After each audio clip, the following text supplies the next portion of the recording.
अस्सलाम वालेकुम।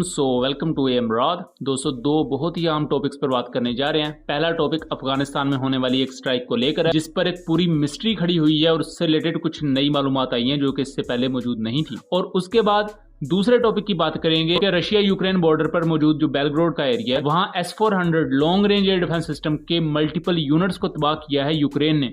और ये एक बहुत बड़ा अटैक था जिसमें एक से ज्यादा सिस्टम के यूनिट्स तबाह हुए हैं। इन दोनों चीजों पर बात करते हैं। पहले टॉपिक की तरफ आ जाए तो दोस्तों, 2 जून को अफगानिस्तान का एरिया है पक्तिका में एक ड्रोन स्ट्राइक होती है और इस ड्रोन स्ट्राइक में एक व्हीकल को, एक गाड़ी को निशाना बनाया जाता है जिसमें 8 लोग मारे जाते हैं। अब ये 8 लोग कौन थे, ये एक पूरा मामला बन जाता है। अफगान मीडिया सोर्सेज की ये रिपोर्ट आप यहाँ देख सकते हैं। उसके अलावा बहुत से Pakistani based open source intelligence platforms भी इस खबर को कवर करते हैं। अब ये मामला बन जाता है कि 8 लोग ये कौन थे। कुछ लोगों के नजदीक ये अफगान तालिबान के लोग थे, कुछ लोगों के नजदीक ये ISKP के लोग थे यानी कि दाइश के लोग थे, और कुछ लोगों के नजदीक ये TTP के लोग थे। क्योंकि पक्तिका का रीजन अफगानिस्तान वाली साइड पर और उसके बाद पाकिस्तानी साइड पर देखा जाए तो फाटा और जनूबी वजीरिस्तान के एरियाज ये काफी ज्यादा बदनाम समझे जाते हैं। उनकी बदनामी की वजह यह है कि यहाँ बहुत सी मिलिटेंट ऑर्गेनाइजेशन के बाकायदा पूरे के पूरे बेसिस मौजूद होते हैं। आप उसे बेसिस कह लें, उनके स्लीपर सेल्स कह लें, जहां ये मिलिटेंट ऑर्गेनाइजेशन या अस्करियत पसंद तंजीमें अपने वेपन्स वगैरह रखती हैं। उनके फाइटर्स वगैरह के लिए पूरा रहने का सामान होता है और पूरे उन्होंने अपने अड्डे बनाए होते हैं। पक्तिका भी एक ऐसा ही रीजन है। पक्तिका में पाकिस्तान एयरफोर्स ने 2022 में एयर स्ट्राइक्स की हुई हैं, 2023 में एयर स्ट्राइक्स की हुई हैं और रिसेंटली मार्च 2024 में भी एयर स्ट्राइक्स की गई पाकिस्तान एयरफोर्स की तरफ से, जिसमें पक्तिका में मौजूद TTP के टेररिस्ट भी मारे गए। उसके साथ साथ उनके कुछ अहम कमांडर्स भी वो भी मारे गए। उसको लेकर हमने डिटेल वीडियोस बनाई हुई हैं। मैं कोशिश करूंगा कि उन वीडियोस का लिंक डिस्क्रिप्शन में दे दूं। अब जब ये पूरा वाकया होता है कि एक ड्रोन स्ट्राइक की गई है और एक व्हीकल को निशाना बनाया गया है, तो उसके बाद कुछ जाके चीजें क्लियर होना शुरू होती हैं। इस पूरी एयर स्ट्राइक में एक TTP के कमांडर, जिसका नाम कमांडर हारून है और उसका ज्यादा मशहूर नाम गंडापुर है, उसे निशाना बनाया गया था, जिसके बारे में इतलात है कि वो जख्मी हुआ है। जबकि एक पाकिस्तानी अखबार ने भी इस खबर को शाया किया है जिसमें वो बता रही है कि इन 8 लोगों में से 5 का ताल्लुक TTP के गंडापुर ग्रुप से था, जबकि 3 का ताल्लुक TTP के महसूद ग्रुप से था और ये 8 के 8 दहशतगर्द मारे गए हैं। दोस्तों, यहाँ सबसे अहम चीज ये है कि पक्तिका अफगानिस्तान का रीजन है जो कि पाकिस्तान के बिल्कुल साथ लगता है और वहां ये TTP के टेररिस्ट, जिनके बारे में अफगान तालिबान कहते हैं कि TTP का हमारी सरजमीन पर कोई वजूद ही नहीं है और ये पाकिस्तान का इंटरनल मसला है, वो वहां मौजूद है और अफगानिस्तान में मौजूद है। वहां उनको पूरी सहूलियात भी मौजूद है और उनके पास एक व्हीकल है जिस पर वो एक जगह से दूसरी जगह जा रहे हैं। और इसके साथ साथ वहां जारी बात है, उन्होंने अपने बाकायदा अड्डे बनाए होंगे, उनके पास वेपन्स कसीर तादाद में मौजूद है और वो किसके खिलाफ यूज करेंगे, तो ओबियसली सबको पता है कि TTP ये वेपन्स पाकिस्तान के खिलाफ यूज करेगी और as being a sovereign state Pakistan इसके खिलाफ जवाबी कार्रवाई करने का पूरा हक रिजर्व रखता है। दोस्तों, इस पूरे वाकये को लेकर एक फस भी बहुत क्रिएट किया गया, जिसे आप गलत खबर कह लें, मिसकंसेप्शन कह लें, जो सोशल मीडिया पर बहुत ही ज्यादा फैलाई जा रही है।